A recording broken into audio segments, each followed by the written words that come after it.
Wow. So there's so much in that, and how you sort of just kept going, like how resilient, just your story just boggles my mind of the resiliency of the human spirit, where of course we keep going because we don't even know there's a choice not to a degree. But the fact that you went on and then really got interested in helping other people heal. Knew that there had to be a way out of this pain, sort of out of the damage and the trauma. And I hoped healing was possible for all the things that I had been through, and I was determined to find it. I have this online program that I created for anybody that's going through any level of grief, and for coaches and even therapists. So many therapists have taken it, and it's designed for anybody that sort of wants to create this breakthrough in their grief, this release in their grief, and find purpose in the pain. Because see, here's what happens. Some walk through the door and say, I need help. And others come in thinking like, I'm just learning this for someone else. And I think for many of us, that's the door we need to enter. I think that I needed both. I needed help, and I wanted to help others avoid the same pain I'd experienced. For me, helping others has always been very healing. Everything I've learned, I've tried on first, feeling my way through the grief. And then once I found what worked, I just started to share it with others, and I still do. So you say, let's actually talk a little bit about the work that you've done, that you've put out there. So you talk about the love being the antidote for the pain of grief. So share more about that. I think we often get caught up in the technical, right? In the technicalities. But at the end of the day, we all just want to be seen, heard, and valued. And that's what love is. It's this acceptance of who we are. I've had people say, oh my gosh, my friend is driving me crazy. I don't know how to help her. She's going through this, dealing with child abuse, a divorce, a betrayal, a death. I don't know what to do. And I'll say, I don't know what to do right now either. Hold on. But until you figure it out, just love them. And they'll respond, that's not going to help. And I always say, no. It will work miracles. You'll be surprised. Just love them. And then they might ask for tools later. But just start with love. Whatever our wounds are, they were often caused by others or by situations that involved others. And since others were involved in creating the pain, they often hold the key to our healing too. But that doesn't mean that the person who hurt you'll be the one that heals you. In fact, that's usually the opposite. That's very, very rare.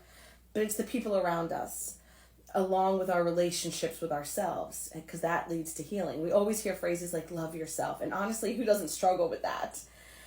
That's why I focus on offering sort of these practical tools and tips to help make that journey of self-love first much more manageable and understandable, because we have to love ourselves in order to love our grief, because if not, we can really turn our back on grief. But the antidote is really love. What would you say with people? Because I feel like sometimes there's a narrow understanding of grief where it's just death and dying of a person. So let's just establish, what is grief? So I think grief is a few things. If somebody dies, grief is love. I just don't believe it has no place to go. Grief is love with no place to go. I don't believe that. There's always a place for love. But if someone dies, grief is love. And in all situations, grief really is a change that we didn't want. I do think of grief as a death, but we have many kinds of deaths. A breakup is the death of a romantic relationship. A divorce is the death of the marriage. A betrayal is the death of trust.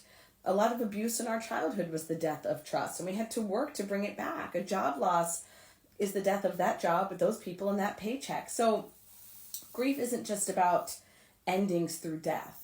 And I think that you're so right, that when we hear grief, we often forget about all the losses it covers that aren't death related by a person. Death of a situation or thing, changes we didn't want, but not always just death of a person. Totally. I think also what I've seen in my therapy practice is the grieving process, of course, bringing it into a bigger realm and letting people know there's lots of things that we need to grieve. But even life cycles, like I just turned 60, and it's like there's the whole process of aging, even though it's wonderful, and I'm not anti, and I don't wish I was 28, and yet there's a grieving process of that time of my life when my kids were that age, when those things were happening. You're grieving the end of that, and yes, I'm inviting in and celebrating the beginning of something else. But I think a lot of times with relationships, my clients and I, when we're talking about it, I'll have them mourn the dream of what they hoped that, because sometimes when people get divorced, they're grieving what it was sometimes, but a lot of times they're really grieving what they hoped it was going to become, and now we know for sure it's not going to. It's like we're mourning the dream of that.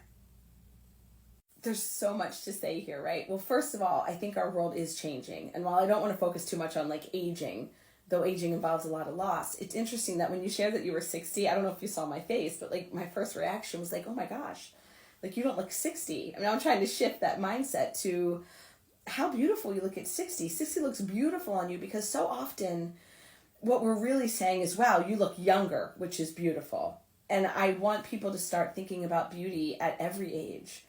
And you're absolutely right. Like, empty nest is a form of grief. When our kids leave, it's a loss. Retirement is also grief. Even if we're ready for it, it's still a major change. Grief is ultimately about these big transitions in life. I mean, I grieve the skin I had when I was younger. I grieve the vitality I once had. And so I try to remind myself, if I could go back to my 30s and 40s, like early 40s, I'd probably think, oh my gosh, you don't even realize your power. And so now I remind myself that when I'm 80 or 90, that I'll look back on my late 40s, I'll be 50 in a year and a half, right? Wow, you had so much going on for you. Like in my 80s or 90s, I'm going to look back on my time now and say that. And so just be in it. We need to live in the present and stop wishing away what's happening. We have life. We are living life. And isn't that beautiful enough?